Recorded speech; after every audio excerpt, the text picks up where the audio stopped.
પણ ઓવરઓલ 14 તારીખે પતંગ રસિયાઓને મજા પડી જાય એવો પવન આવવાનો છે।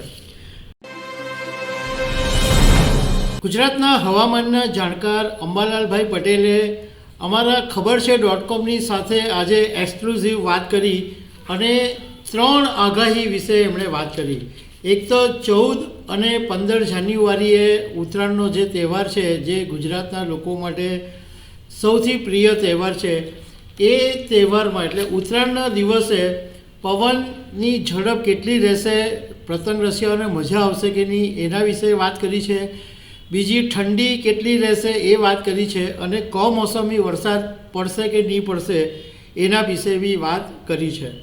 તો આના વિશે હું વાત કરીશ। મારું નામ રાજેશ શાહ છે અને તમે જોઈ રહ્યા છો ગુજરાતના સૌથી મોટા ડિજિટલ ન્યૂઝ પ્લેટફોર્મ ખબર છે .com। હવામાનના જાણકાર અંબાલાલભાઈ પટેલની સાથે આજે અમે ફોન ઉપર વાત કરી અને એમને એક્સક્લુઝિવ માહિતી આપી કે 14 જાન્યુઆરીના દિવસે પરોઢી એટલે વહેલી સવારે પવનની જે ગતિ છે એ 5 થી 6 કિલોમીટરની રહેશે અને જેમ જેમ દિવસ ચડતો જશે એમ પવનની ગતિ 10 કિલોમીટરની રહેશે। એટલે પતંગ રસિયાઓને મજા પડી જશે, કારણ કે ફટાફટ પતંગ ઉડી જશે આકાશમાં। એટલે જે પતંગ ચગાવવાવાળા લોકો છે એ પવનની ખાસ રાહ જોઈને બેસે, કારણ કે ઠૂંકા મારીને થાકી જાય તો ઘણી વખત પવન નહીં હોય તો પતંગ ચગે જ નહીં। પરંતુ જે પ્રમાણે અંબાલાલભાઈ પટેલે કીધું છે એ પ્રમાણે પવનની ગતિ સવારેથી પછી 10 કિલોમીટર અને આંચકાના પવન બી આવશે 15 થી 20 કિલોમીટર। એમાં અંબાલાલભાઈ પટેલે એવું કીધું છે કે એ વખતે તમારે ઢીલ છોડવી પડશે, જો ખેંચવા જશો તો આંકડા કપાઈ જશે, એવી પણ વાત અંબાલાલભાઈ પટેલે કીધી છે।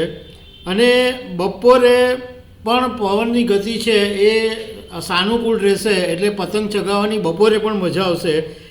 અને બપોરથી સાંજ સુધીમાં પવનની ગતિ છે એની અંદર વધઘટ રહ્યા કરશે, પણ ઓવરઓલ 14 તારીખે પતંગ રસિયાઓને મજા પડી જાય એવો પવન આવવાનો છે।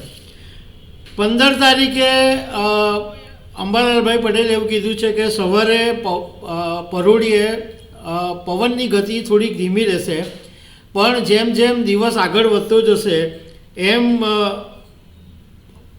પવનની ગતિ વધશે અને સાંજ સુધી પવનની વધઘટ રહેશે। એટલે 15 તારીખે પણ ઓવરઓલ તમને મજા આવશે। એટલે 14 અને 15 બંને દિવસે પવનની ગતિ સારી રહેવાની છે, એટલે પતંગ ચગાવવાની આ વખતે ઉત્તરાયણમાં મજા આવશે।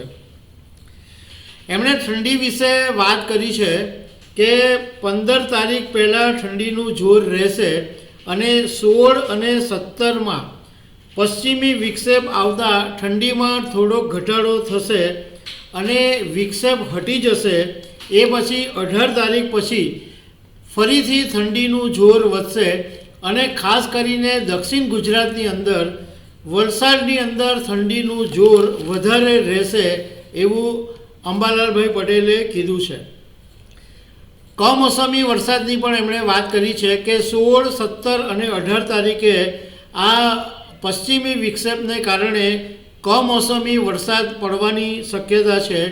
એ જ પ્રમાણે 23 જાન્યુઆરીએ પણ હવામાનમાં પલટો આવે અને કમોસમી વરસાદ પડવાની શક્યતા છે। અને 24 જાન્યુઆરીથી 5 ફેબ્રુઆરી સુધી હવામાનમાં પલટો રહેશે, એટલે ત્યારે પણ કમોસમી એટલે માવઠું પડી શકે એવું હવામાનના જાણકાર અંબાલાલભાઈ પટેલે કીધું છે। તો દર્શક મિત્રો, આવી અનેક વાતો સાથે અમે તમને મળતા રહીશું। Thank you very much.